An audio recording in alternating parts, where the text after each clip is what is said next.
Classmate, ito na yata ang sagot sa problema natin sa baha. Alam naman natin na lahat na ang Pilipinas ay may parte na kung saan ay binabaha at minsan ay hindi tayo makadaan dahil hindi kayang makapasok ang ating motorsiklo. Buti na lang, classmate, ay merong Pilipino na nakaimbento ng isang motorsiklo na pwede sa dagat at ang pangalan niya ay si Angel Mana. Nakakatuwa lang, classmate, dahil ang motorsiklo ngayon ay hindi na lang basta sa kalsada. Pwede na rin tayong dumaong kahit sa ilog o kahit sa dagat. Nakakatuwa dahil malawak na ang coverage ng ating community. Wala lang, classmate, sinishare ko lang sa'yo na ang Pilipino ay matalino na ngayon at pwede na kahit saan. Pero bago yung, classmate, ikukwento ko muna sa'yo kung paano ba tayo nag-umpisa sa ganitong klaseng konsepto ng motorsiklo na pwede sa dagat at pwede sa kalsada.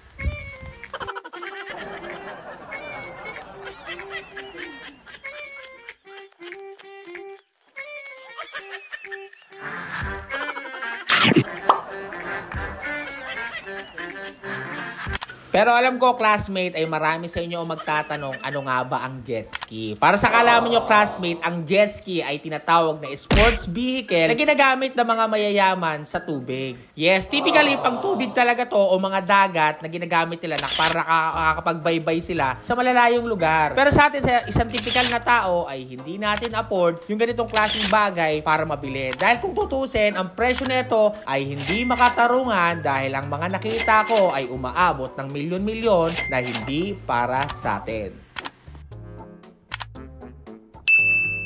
At dahil nga mahal ito, classmate, ay naisipan na lang natin magpagawa kay Angel. Idinala ko sa kanya yung ating jet ski na binili pa natin ng Mindoro. Yes, classmate, pumunta pa tayo ng Mindoro para kunin lang tong jet ski na to at dalhin kay Angel at siya na ang bahala. Nagulat pa nga si Angel dito dahil hindi niya inaakala na yung sinend ko sa kanyang pictures ay totoo. Nagulat siya na seseryosohin ko yung plano ko na magpapagawa ng isang jet ski na pwede sa kalsada.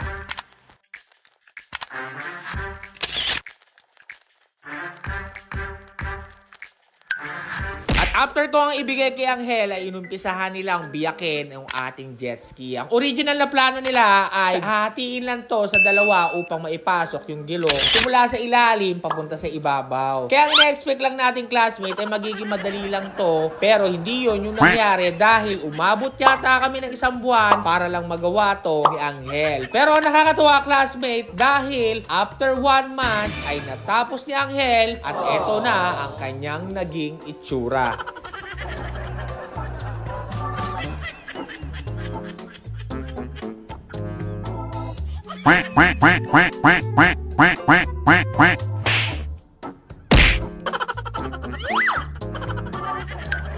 Tol, yan na yun! Yan na yun, tol! Papo mo dyan! Yan na yun! Ano yan na? Tama-tama, sinusubukan namin kasi. Ayos, guys, nagawa niyo yung talagang plano namin dito.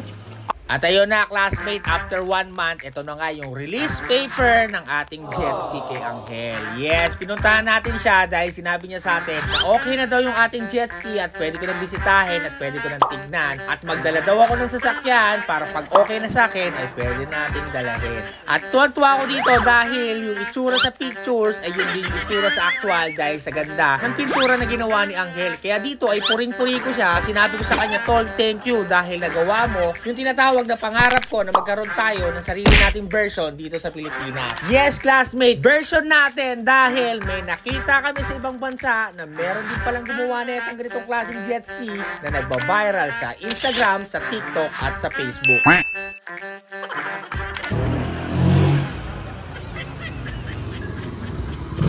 Grabe! At ayun na, classmate, tinesting naman namin ngayon ni Angel na kami dalawang sumakay dito. Dahil gawa niya to, deserve niyang testingin namin na magkasama kami. Para kung sakaling kung ano mangyari man sa akin sa kalsada, ay pareho kaming sesempla. Wala lang, charot ko lang, classmate. Wala lang, eme ko lang yun. Gusto ko lang ipakita sa inyo kung paano kami nag-e-enjoy na magka-testing na dalawa. Yung gumawa at yung nagpagawa, diba? Kaya dito, tinesting namin sa lugar nila o sa subdivision nila, yung kanyang gawang jet ski na may motorcycle. Nakakatuwa lang, classmate, dahil ang daming mga taong natitindig tinginan sa amin at gulat na gulat dahil merong jet ski na sumisyete sa kalsada. Saan ka nakakita ng isang jet ski na sumisyete sa kalsada, di ba? Most of them sa mga motorcycle na mga lowered lang ang sumisyete. Pero this time, jet ski.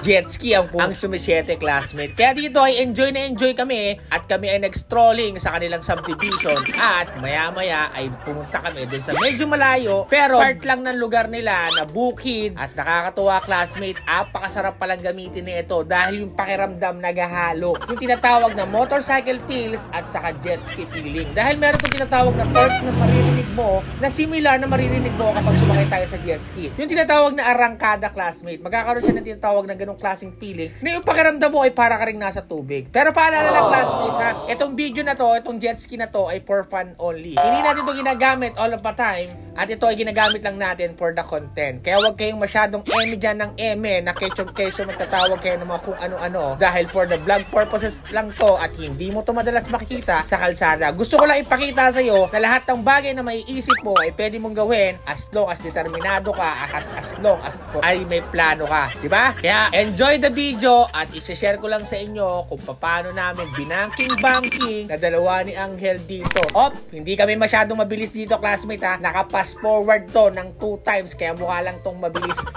Kaya enjoy the video at kaming dalawa ni Angel ay nag-e-enjoy kahit todo kapit si Angel dahil nalaman ko na si Angel ay hindi pala sanay umangkas sa ibang tao. Kaya nakakatuwa dahil nginginig ko siya kahit ang takbo namin ay 20 lang. Ayan na, classmate, hoping na entertain kita at hoping nagkaroon ka ng idea na kaya ng Pilipinong gawin ang lahat as long as gusto nito. Kaya sa inyo dyan, classmate, ay hoping na suportahan nyo yung ginagawa namin dahil it's only for fun at para sa lahat to. Baka pwede mong i-share tong video na to para mapakita mo sa tropa mo na kaya nating lahat at one day ay magkakasama-sama tayong sasakay ng jet ski at hindi lang ito sa tubig, pwede rin sa kalsada. Imaginations lang natin yun, classmate. Babush! At thank you at hoping na makita-kita pa tayo soon dahil magkakaroon tayo ng tinatawag na bike camp na gagawin ngayong October pala, 7 and 8. Kita kits! Kaya mag-chat na kayo sa ating admin. Babu!